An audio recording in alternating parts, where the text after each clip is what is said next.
What if burnout wasn't a problem to fix, but a signal guiding you toward deeper alignment with life? The Practice Podcast invites you to explore how aligning with your energy can transform your connection to yourself, your relationships, and your work. Through real stories, data-driven insights, and life-centered tools, each episode helps you tune into your body's signals and create life-affirming change from the inside out. Welcome to the Practice Podcast. All right, ladies, we did it. And we did it in a way that is, I'm not talking about just recording today. I'm talking about getting all of us in the same room to discuss our collective origin story now. Because Kristi and I have done this walk together since 2014. And for a long time, we thought it was just going to be her and I. But then the fates had us come into contact with Lisa May. And today is a bit of our coming out party because Lisa May is now a co-founder of SORCE. And there's countless reasons as to why this is the case. And I thought that this story wanted to be told. And Lisa, your voice is an important one, not just for SORCE, but for so many. And to weave it in more to the accessible materials, I think, is an intrinsic part of what is going to help to continue separate us from the pack, if you will. And so welcome, Lisa May, co-founder of SORCE. How does it feel? How does it feel to arrive at that place where that is what's happening? Well, it's beautiful. It's an honor. It makes my heart overflow because living my dream, as I share with Scott and anyone that asks, how are you? I'm living my dream. I'm really, really grateful. And you feel so grounded in living your dream, I'd say. Like you just feel right now, as I experience you right now, you are just literally growing roots into this earth that are deeper and deeper and deeper. Can you bring us in and bring everybody in to your relationship to the earth and what it is that you are experiencing in this moment? Because I just observing you since we've been together, it's always been important, but it's deepening your relationship to this planet. Yeah, I'm just wondering what's present for you. Yeah. Gave me chills just saying that, Jess. Yes, it's always been a really beautiful connection. I've always loved being in nature. When I reflect back to childhood, when I really deeply reflect on the times I was the happiest or the most centered, the most at home in myself, and there were many, many times that I wasn't. But it was in connection to water. It was in connection to ground. It was in connection where you could see the big sky, feel the sun.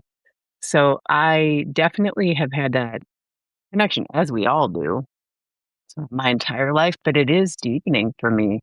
I feel the best and I do the best work. My spirit does the best work. My mind does the best work when I'm in proximity, close proximity, even outdoors in a space that's even a workspace.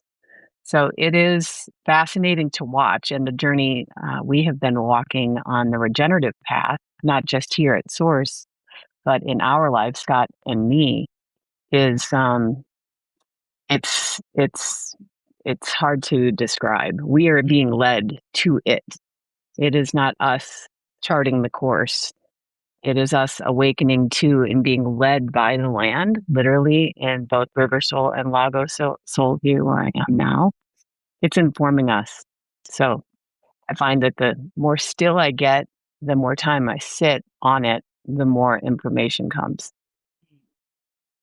If the land was to speak a message right now, what's coming through? The message is loud and beautiful and soft, and it's about the new path. It's about the new path, and that the land can activate and teach us so much about how this is supposed to go in this next round, if you will. We're at I think we can all agree we're at a bit of a breaking point in the world in the way that the systems are operating. And it's not going to work that way moving forward. So the land is the canvas where we can learn, where we can have the insights, have the ahas, have the discoveries. And so I think it's no longer the classroom or no longer the hotel ballroom for the big corporate meeting. I think the land is the place. I wholeheartedly agree. And I think all of us have found ourselves gravitating to the land and the trees and to listen to the birds. And, it's just like there is information being transmitted that we are actually open to receiving at this point in our walk. That feels both subtle and, as you said, very, very, very strong. I would love to open up the dialogue between the three of us about this coming together. Now that we've been blessed with the message from the land, let's talk about our story. And I don't think the three of us have talked about it in this particular format before. And I don't know who wants to begin, but to me, it is a story of true Kismet. I have my reasons for it. But I would like to listen to how both of you talk about the three of us coming together and committing to this work. And to me, this work is about architecting a vital future. We have a very specific way of going about that, which is energetic literacy. But how would you guys even share with the people that are listening, like how we all get to this place? Lisa, do you want to start? Sure. I think it's really fascinating how the three of us are so connected, so committed to this shared journey now. And when you look at our paths to get here, to get to 2020, when the inception of the trifecta occurred, thanks to Bruce Cryer and the beautiful, serendipitous, bizarre introduction that he found and made, and we felt, and the rest is history. I think it's beautiful to walk that back, and so all I can share, I've heard our collective stories, but I think the pieces and the parts that really matter are that we all had to experience a pretty significant amount of discomfort, if not pain. And so pain ends up being the path in this story. And so the necessity drove us. We had to innovate. I personally had to innovate my life out of necessity. I got to a state where it was no longer going to work that way. And so that is not to be dramatic. Thank God it wasn't a life or death illness facing me, but I had to change, had to move forward in a different manner. And then, boom, we all convene. And when I hear your origin story, Jess, and how you and Kristi met, it feels like all the very different flavors and colors to the experiences. There's some shared story there. Mm-hmm. Yeah, I agree. I think what is so cool to me is that when Bruce Cryer was the former CEO of HeartMath, and he had been around HRV, which is a biomarker that we use here at SORCE, the primary biomarker that we use to track readiness and capacity. I think that what he saw in SORCE is how we utilize this biomarker, why this place felt very different than even HeartMath, which we love HeartMath, and all the other HRV tools. He saw a flavor and a texture that, Lisa, you would probably enjoy. And then it took one conversation to go, oh, wow, you had been waiting for this diagnostic for quite some time in order to work in your client base. We had been waiting for someone for quite some time to come in and help us navigate a very complex enterprise landscape at the level that you were. And so I think the three pieces just started to fit together, whereas I run most of the operations here at SORCE. We're all operators, and then Jess and you kind of hold this higher vision, but in very different ways and kind of coming together. I know I've learned a ton. I know we'll get into that. I've learned a ton from the two of you, but the three of us joining at co-founders, the origin for me was just our different walks. And then someone else saw where we sat in the landscape of the HRV space, leadership development, living systems design, and how you were already on that path too. And so it just made a natural sense that we all started playing together in a deeper way. And I also feel compelled to share that Lisa has enabled this company to grow in a way that is truly built with regenerative principles woven into the DNA because she is our primary investor. And I can't tell you how, A, lucky we are, and B, how rare it is to find somebody that's willing to go all in on a regenerative business that isn't designed to necessarily accelerate returns. It is designed to create life-affirming ripple effects through the entire stakeholder chain, which is a very different game to play. And Lisa, this is one of the things that just made it undeniable that you are a part of this in a co-founder capacity, because I'm so keenly aware. I mean, I had countless investor meetings, and I shouldn't say that. That's dramatic. 95% of them felt so misaligned. And we didn't even get to Lisa about investing until, I don't know, it was like 2 years in, Lisa, after she was working with us in more of a channel partner capacity. And then we were out for a capital raise, and I get a call from Lisa, and she's like, don't take it. Don't take the money. I want to come in. And it was like, what? And, you know, it has enabled us to grow in a way that has integrity with the regenerative movement, which is so important to me, and it's so important to all of our well-being. And Lisa, you enabled that, you enabled that. Yeah, I think that the big unlock here too is that when we were in those, investor meetings early on, and every single meeting that we had, I remember we went into even a speed dating type meeting. They wanted to turn us into a productivity tool, or say it like this or say it like that. And where is our 10-year, growth trajectory in this never-ending loop up to the right, which is the antithesis of what we teach, what we live, what we preach, what we are. And the thing that I think excites me the most about that early on, especially Lisa's investment and endorsement into what it is that we're doing here at SORCE and creating, is that she is also very committed to a very healthy business. So in building this way, we don't have to sacrifice our goals, our dreams, our sheets, our growth. We're growing different. And she always says it's the how that matters. We're growing different, not in kind of this status quo Silicon Valley blueprint. We're creating a new blueprint for what healthy business can look like.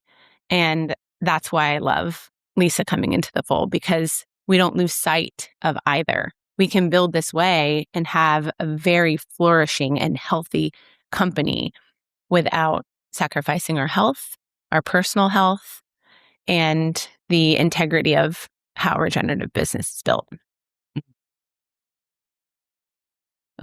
Lisa, how does that feel to hear that? that our reflections? How does that feel? It's beautiful, and I love it so much because it's the truth. We don't have to sacrifice. I know I got to a place, you both got to places in your lives where there doesn't have to be sacrifice. Is there discipline? Sure. But there does not have to be sacrifice And the up to the right growth curve can also be possible. We're experiencing that. And so it is an and how equation, in my opinion. So it feels great. It feels true. It feels grounded. It feels real. It doesn't feel like smoke and mirrors in a big pitch. That's not our game. And it's not for everyone, and that's okay. Those that are ready, though, understand. And I think most business and most industries will begin to follow, because profit isn't absent from the equation. It's very, as Kristi shared, it's just the primary metric. Indeed. Yes, everybody needs to be very, very aware that we are ambitious people. Yeah, it is not abandonment of, we are not a nonprofit, but how we want to design this company is that the existence of the business is feeding so many other lines of development outside of just returning a certain, profit to the board. It's just the existence of a company can be so much more advantageous, like systemically, if it's designed right. And that's the endeavor here. And it's a unique endeavor. And people look at us cross-eyed often. I think one of the things that I've had to shed, which is the place I want to take us to next, is like, what was the most difficult thing for you to shed? For me, it was being misunderstood. There was a series of things. And this is one of them. I was so, likability is a currency. And so I would always leverage the sense of being understood and likability as the currency that I was exchanging. And I had to get to a point in this endeavor where I had to care less about being misunderstood. I also had to stop the performing of, like, let me build the most glossy presentation to get your attention. Like, that is also sloughed off and it feels great. But I still want to show up and do great work. But there have been these like false masks that the creation of this business has enabled me to shed. And I think that's the other thing that I just want to speak into builders, is that you can use the prospect of building a business for your personal development and evolution in ways that maybe you haven't even thought of. It's all interconnected for us at SORCE. The soul line is connected to the goal line. And if we don't tend to the soul line, we cannot progress along the goal line. It's all interconnected.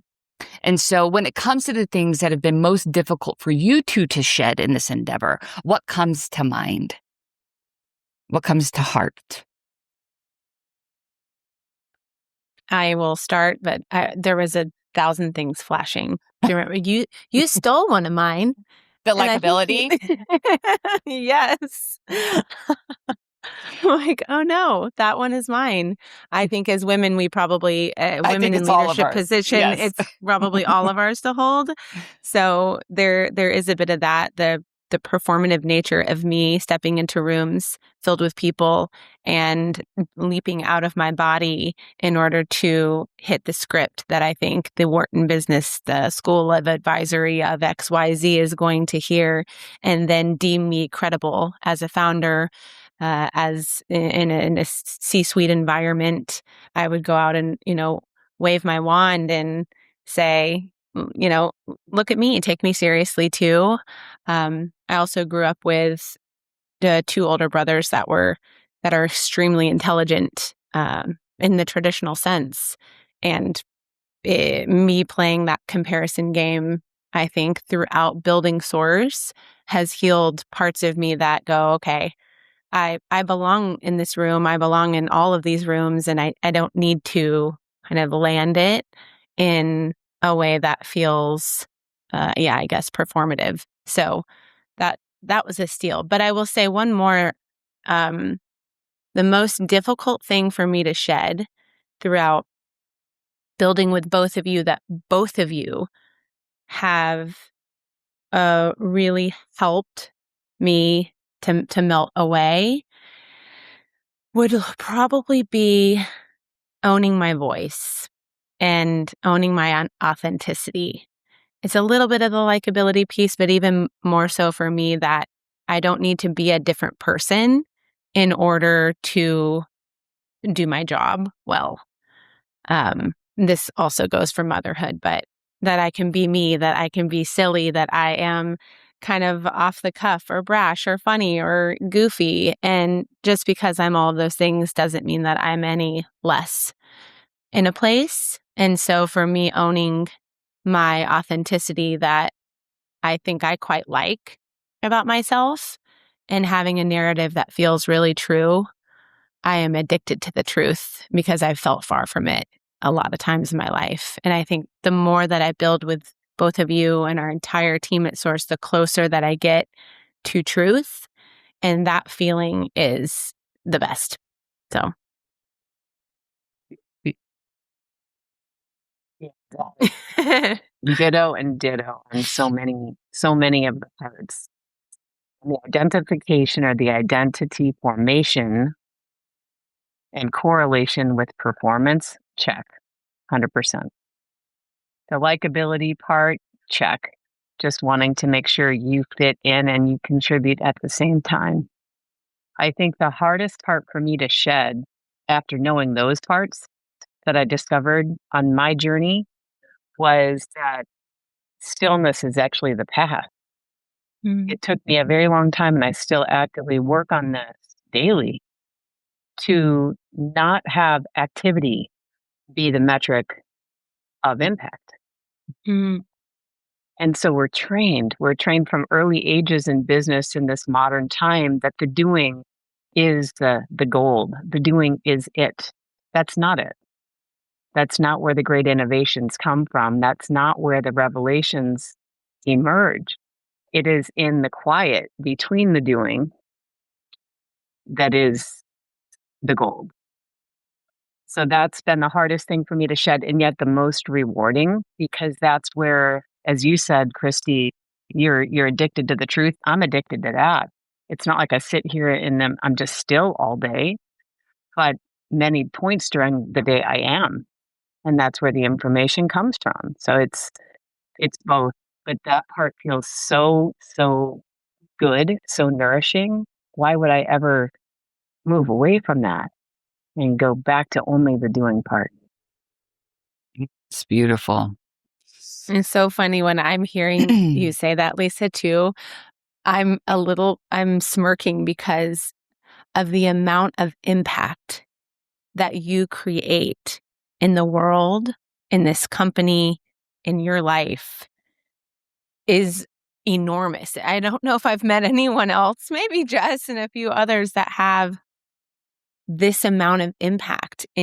So when you're saying, you're calling in stillness, and that is something that you lean into on the daily, I'm so happy, because what we teach at SORCE and what we are here to do is teach people that we don't have to be human doings all day to create impact. And I think you're a living example of that.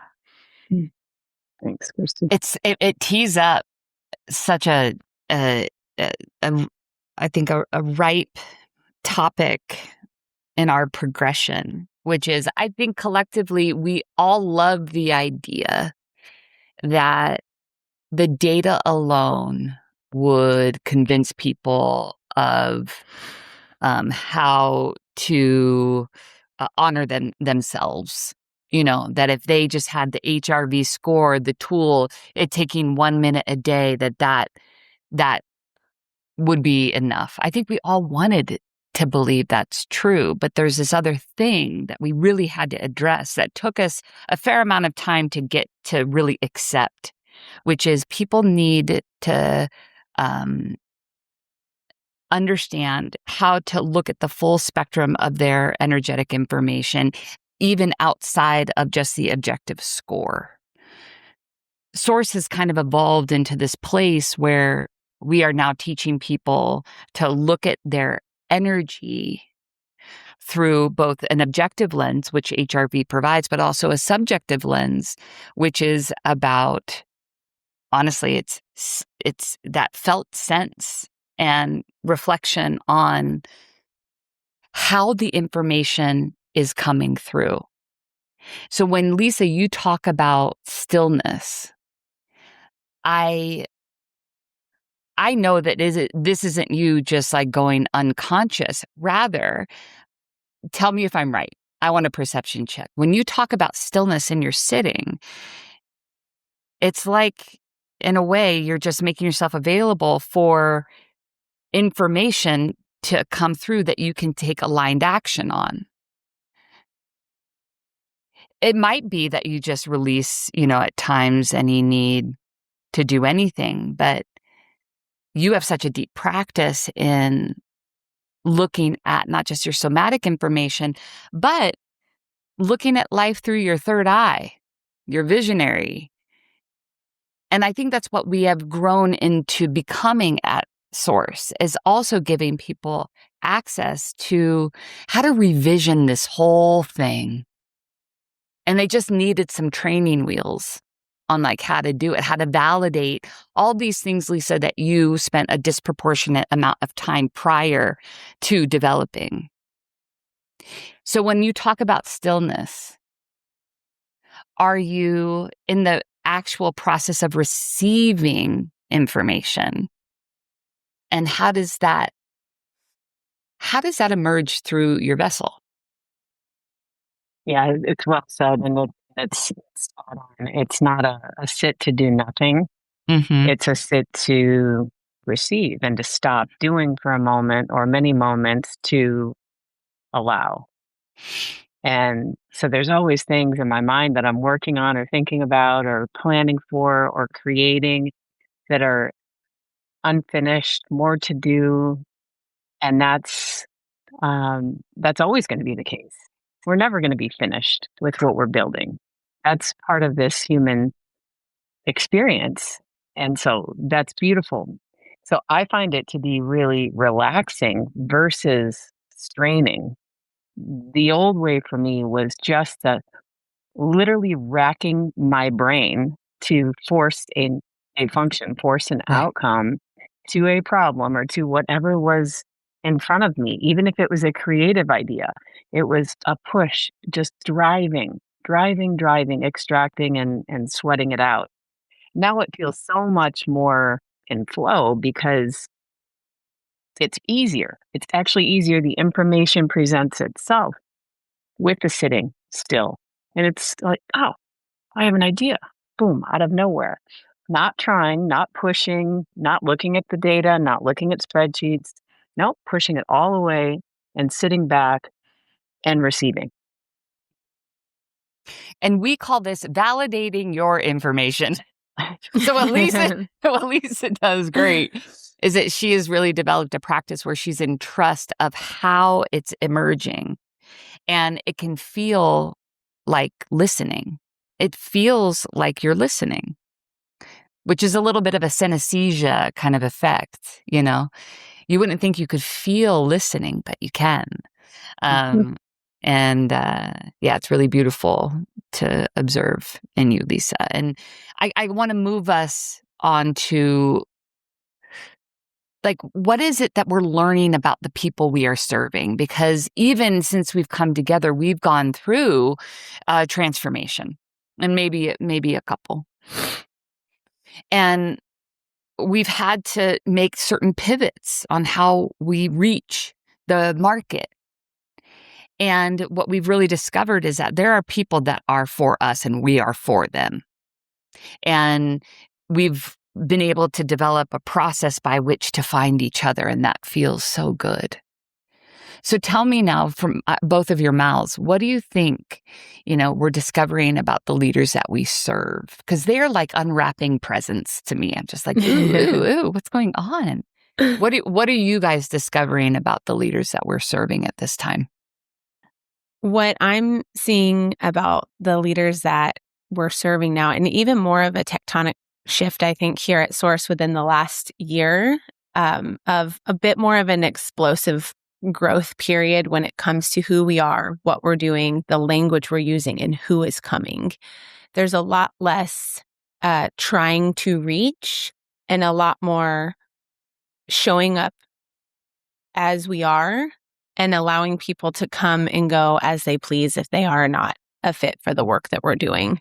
If these words are nauseating to you, that's fine. We're not going to be able to find common ground. So I think something that has been really inspiring for me to see is the caliber of human beings that are coming through our doors, finding their way into the SORCE orbit. They all have something in common, few things in common. And this is a high appetite for change and very, very high levels of fatigue on the current system and how it's built within these organizations, within leadership teams, within communities. They are, quite frankly, done. They are done performing leadership roles. They are done hitting some KPI that they don't believe in. They are done working and having their Slack on until 12 p.m. at night without setting any boundaries at all. And they are done not feeling safe inside of their work environments. And they are finding respite here. We also are seeing leaders that really understand that this type of work is needed within their organizations, but it may take the org a bit of time to get on board with this. And they're interested in looking at it from both a data-driven perspective. They love HRV. They find HRV to be really interesting and a perfectly elegant biomarker in order to track capacity and readiness, but they know that that data isn't the solution, that it's part of the solution. So they like that part, but they also quite enjoy the dialogue and the transformation that can come from looking at energetic literacy as a viable and credible metric to kind of be front and center in their lives, in their teams, in their families. And so I do enjoy this conversation because I get to talk to a lot of these leaders we all do inside of the practice, which is our regenerative leadership community. And they're hungry for the change alongside of us, and they're not afraid to dip their toe in. And I think that is a bit of a shift than I would say maybe 3 to 5 years ago of us going in, trying to convince said leader that this way of working and living is worthwhile, and we would have our decks and our metrics and our proven. It didn't really matter because they weren't really aligned with this philosophy. So it didn't really matter if we had 1,000 points of data of how many savings and thousands and hundreds of thousands we would save your company. We don't need that type of pitch for the leader that we're coming in contact with. They are looking at different KPIs alongside of us, and they know that growth and revenue is going to be the byproduct of, but not the absolute goal. We all share in those values. And now I see the leaders kind of piling out of the woodwork saying, hey, me too, me too, me too. And they find a community that has a tremendous amount of belonging in these shared values. Yeah, the market is ripening. And as Lisa was saying before, the pain is increasing, and the pain is intelligent.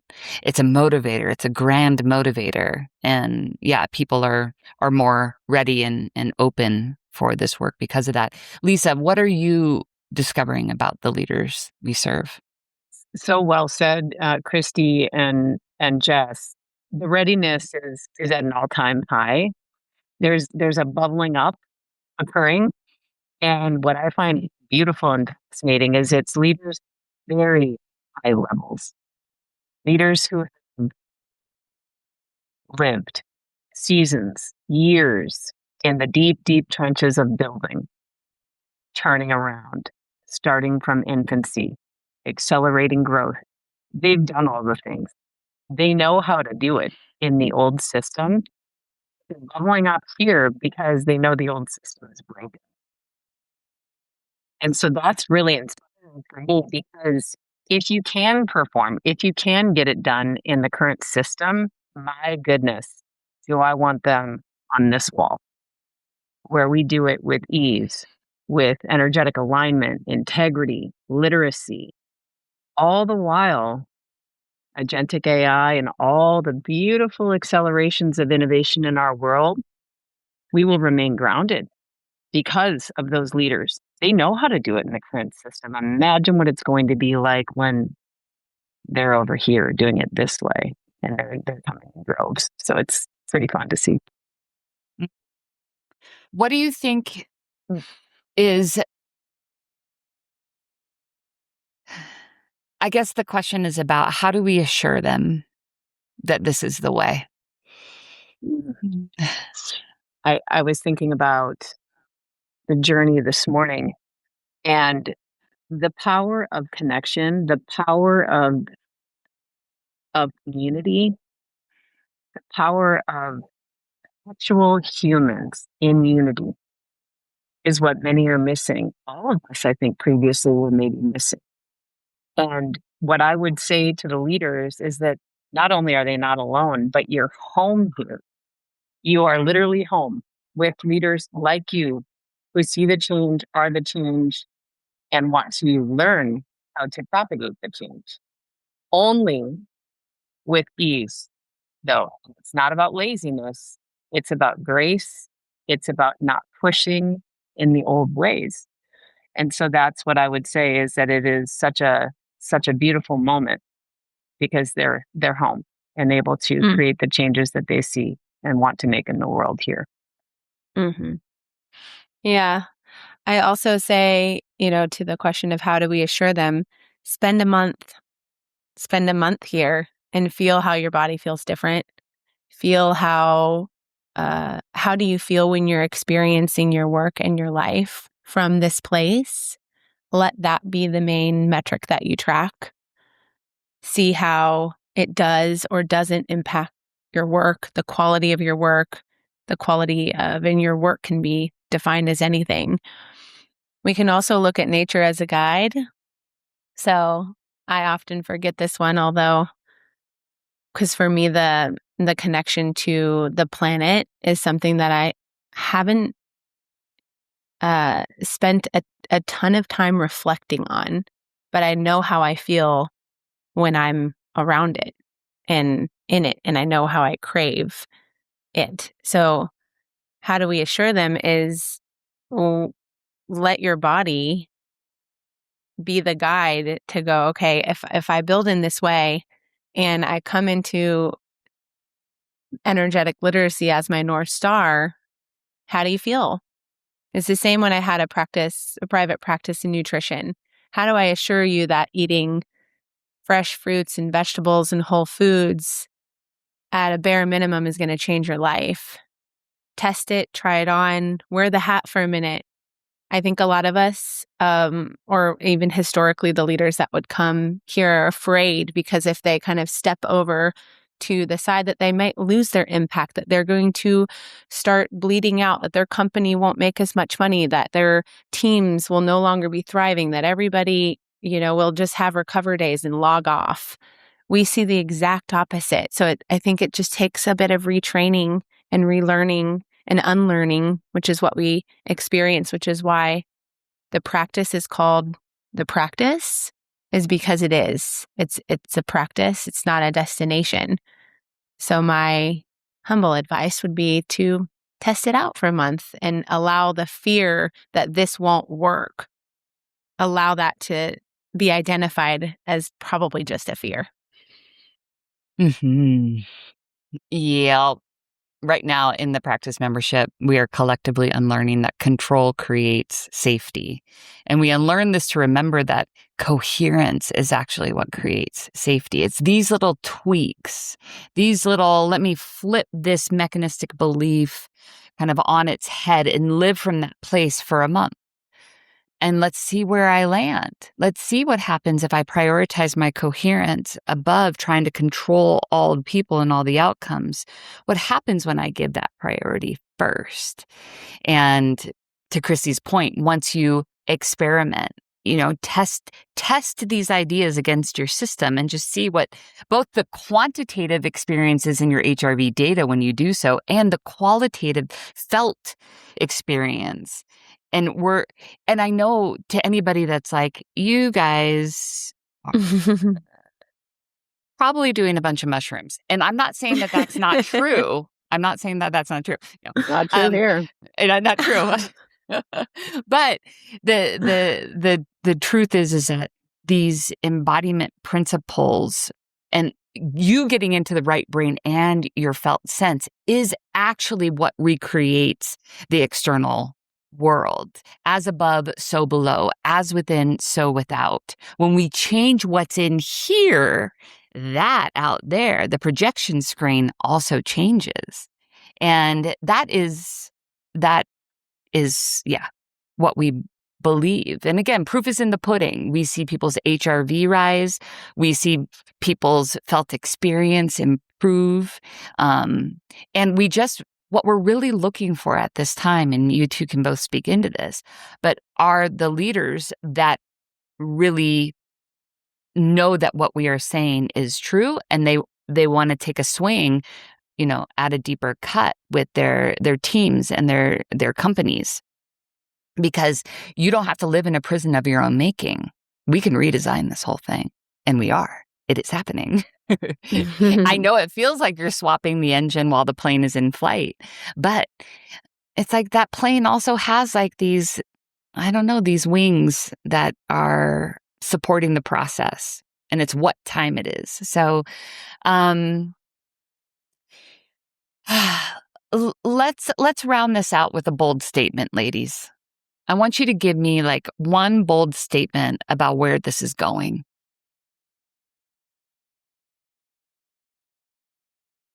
Like when you dream now, what do you claim? For us at SORCE and just for the future. I will claim without attachment, because it is not an egoic statement on behalf of SORCE. But I will claim that this is the new way forward for leaders to create impact. This time of incredible change and precipitous change across every single way of working, one singular thing will not change. And that is that humans will be present in business. And this is the process to follow to ensure human connection while the machines continue learning. We unlearn while the machines learn, and we will be historically the pioneer that helped chart the new course for leadership. Well said. I think that the bold statement here is that all of these archaic definitions for what success and productive teams and people look like will be redefined. They will all be redefined, and not in a way that is a noun, in a way that is always evolving, just like science. So this definition of success and this definition of productive that we have been clamping and gripping on for far too long because somebody 50 years ago made it up in a certain way, we are now creatively moving away from what that static, boring, if you ask me, definition of success and productivity look like. And that is what excites me the most. I think energy is going to be and is a massive part of that equation now. Beautiful, ladies. I guess my big bold statement would be with the incoming of all things AI, this ability to sense and respond into your system and create from things like your empathy and your inspiration and your joy is going to be available. So I know it feels like a really, in one sense, we're witnessing like a total deterioration and dismantling, but the seedlings have been planted and are blossoming.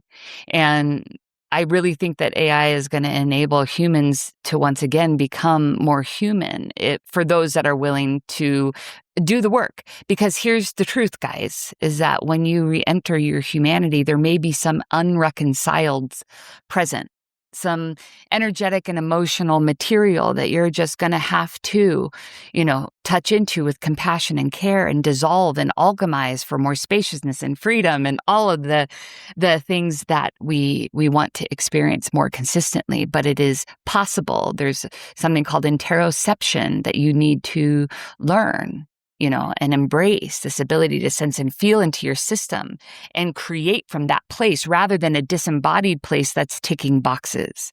And so I feel like we are an enabler of that trajectory in a way that is very real and very exciting and an opportunity of a lifetime. And there isn't anyone else that I would want than you two sitting beside me. I have often thought about the statement, I don't want a president, I want a council of women, of old grandmothers. That's what I want. And that's what I see for us in the future is that we are going to grow old with each other and more wise with each other, and we will be a sanctuary for many.